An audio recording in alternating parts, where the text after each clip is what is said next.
It is indeed a pleasure for me to have the opportunity to introduce Reverend Penelope Emmons, and her nickname is Pepper, which I absolutely love, and that fits her to a T. She has been a summer resident of Lilydale since the 1990s. She has a master's degree in social work from Temple University and offers counseling, coaching, and mediumship. In the 1970s, she developed and taught the gifted program in several elementary schools in Erie, Pennsylvania. She also founded and taught at a Montessori preschool. In the 1980s and 90s, she worked as an interior designer and architectural designer. From 2000 to 2016, she was a counselor and coach licensed in Pennsylvania. With retirement, she lives in Atlanta, Georgia, near her family, and that's where she gets to get out of the winters here in Lilydale. She's a 1991 graduate of School of Healing and Prophecy, Fellowships of the Spirit, and she was ordained a minister at the school. She has been a medium since age of 3 and has taught meditation and metaphysical classes and has offered counseling and coaching in a variety of settings, as a volunteer, in a homeless shelter, at a battered women's shelter, here at Lilydale doing workshops, and at group elders in Atlanta, Georgia. She's the mother of 3 daughters and 6 grandchildren. She loves to create art, create art, create art. And she loves to read, teach, and to write. Before retirement, Penelope taught with her husband, Charles Inman, known as Charlie, at Gettysburg College and at Lilydale. They are co-authors of 2 books that are right in our bookstore. Guided by Spirit, A Journey into the Mind of the Medium, and Science and Spirit, Exploring the Limits of Consciousness. So I take great pleasure in welcoming and introducing to you Penelope Pepper Emmons.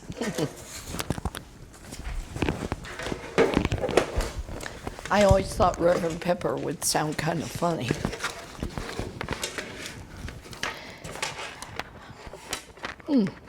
All right, that must be the height it's to be. I'm glad to be here. I'm really glad to be here tonight. At Fellowships, our statement of principles says we affirm the law of grace. Absolutely nothing can separate us from the love of God. Last week, Connie shared with us some inspiring experiences of transformative grace. And she talked about stories of how it served others. And Jane spoke about grace from the Course in Miracles, which is something I had studied. But I'm going to speak tonight from a different perspective. I'm going to first look at painful, not pleasant experience, and one that happened in 1982. It did end up seeming miraculous to me. But then, since 1982, that's a long time, isn't it? How I have been transformed into a mystic experience of transformative grace. I now see grace as a transformation from within and from without. And I'm choosing to show up for life from a state of grace. So we'll go to 1982, not one of my best moments. I was fearful, I was angry. I ran out the door of my house to the garage. I pulled out of the driveway up the road about 1.5 miles to a main road, and the hood of my car flew up and I couldn't see. And I was in a blizzard. It was terrible out. I got out of the car and looked, and here in my other than conscious fear, I had not unplugged the diesel car. And so I had 25 feet of rope, of line to pull in, extension cord. I was freezing, I was snowy, my whole windshield was covered with snow. I got in the car, and I guess now I'll say I surrendered. In the past, I'd always had a solution or a plan or an idea or something. I cried, which I didn't much do those days, and I called out, I need help. Out of the back seat of my car came a voice, exterior to me, that said, go to the mall and buy a book. I looked around. There was nobody there. There wasn't any more information. I'm looking at the mall's about to close. The snow is terrible. Can I make it through it? I'm sitting there kind of stunned, and I hear again, go to the mall and buy a book. Well, I did. I started driving. I made it to the mall 10 or 15 minutes before the doors closed. I picked one of the entrances and went in. It was in Erie, Pennsylvania. There were quite a few. As I walked through the door, my friend Amy was coming down that hall, waving a book at me and saying, Pepper, why didn't you tell me about this book about God? I didn't even stop because I knew the stores were closing. So I ran to the store where I knew she worked. I saw the book, I picked it up. The lady said, we've closed our register. I put $10, it was a paperback. I put $10 on the counter and left with it. And I got to my car, and somehow I made it back through the storm home. And I stayed up all night and I read the whole book. Now, Amy hadn't actually said God, she had said Og. Og Mandino was the author of the book. I was pretty tired the next morning, but the kids were expecting to go to the Unity Church, so I had just read this whole book all night. I got them there. As we walked in the door to the Unity Church, I heard a man I hadn't met before say, who'd like to go to Detroit and hear Og Mandino next weekend? Well, obviously I went. We drove 6 hours.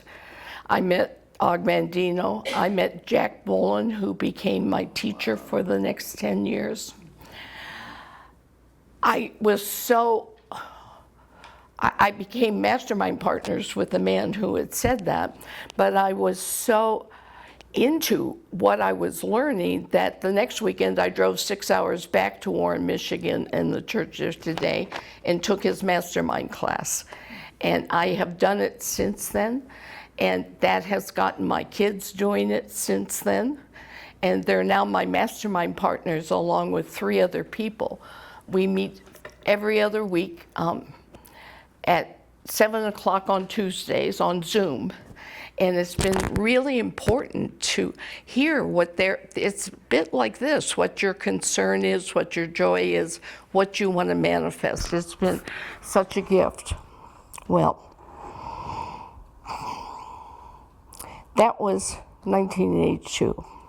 I'm going to jump forward to 1988.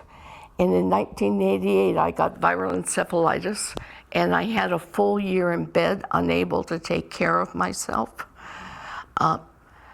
And through the process of that, I met Patty and Joe Panabianco, and Patty had a doctor in Massachusetts that they thought could help me. So I started going there, and in the process of that, I heard about the spiritual insight training, and I had been a medium of knowing things or seeing things. I had only had that one experience of somebody talking to me.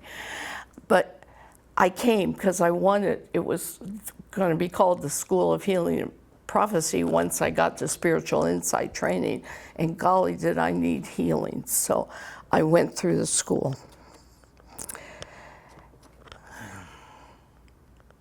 That was then. We'll come now to now in this month. Many of us look up books in the internet when we're going to give a quote or a talk or somebody to talk about. Well, I'm doing something different. I did talk this week to my spiritual counselor, David Alt, about what I was going to say, and he had some input for me. But the thing that was such amazing grace was the week after 4th of July, I was sitting on the beach on Lake Erie with my 3 daughters, just the 4 of us. We were talking about our mastermind requests, and when I got to mine, I said, I'd like to hear what you have to say about transformative grace. And each of them had something to say. I couldn't quite remember, so I sent them a text and said, would you quote yourself so I can quote you? And I'm going to do that right now.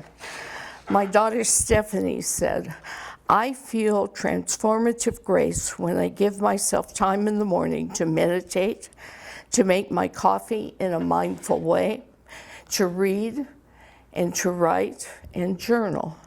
And she also shared a thought about a Buddhist teacher that she's been reading.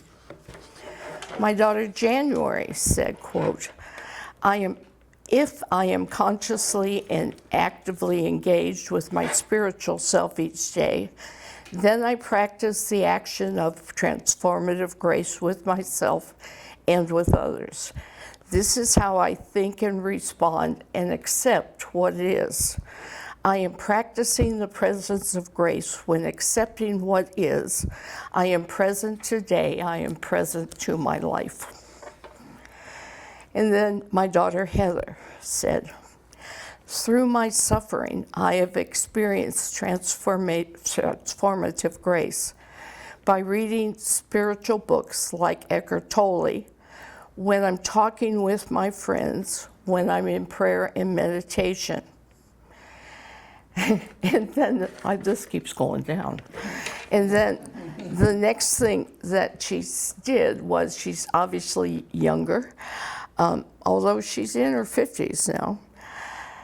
She went to AI and started reading it to us, and she sent me an outline of a talk about transformative grace. She had said the name, she asked some questions, and it then spoke of, and this was in an instant, the nature of grace as love and compassion. It gave parables of Jesus and Buddha, and applying these things with self-forgiveness, self-compassion, and then extending grace to others. Who knew? So quick. Well, obviously these women were my spiritual teachers, as was David, as I saw how my picture of grace has often been a gift from outside of me. There was a quality of dualism in it. Now, I actually know and believe that we're one mind, we're one universal consciousness.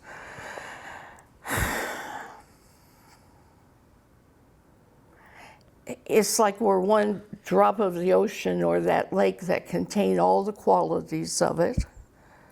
Yet my mind went, like in the parables of the father and the son that had gone away and came back. It went to a source of myself first. When Mark said the thing about, we want to speak about what transformative grace is, I immediately thought of that 1982 experience of the voice exterior to me. And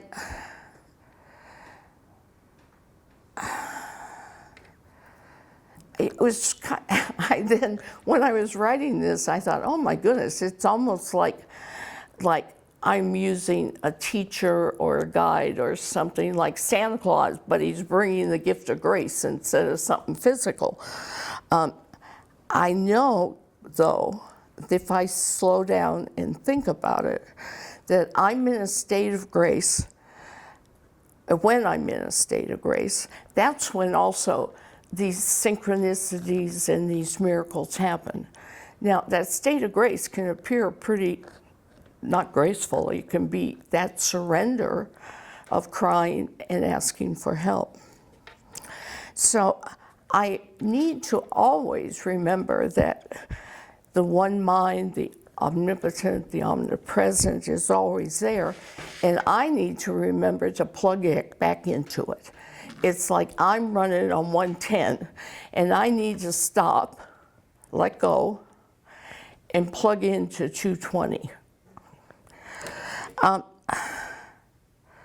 I do it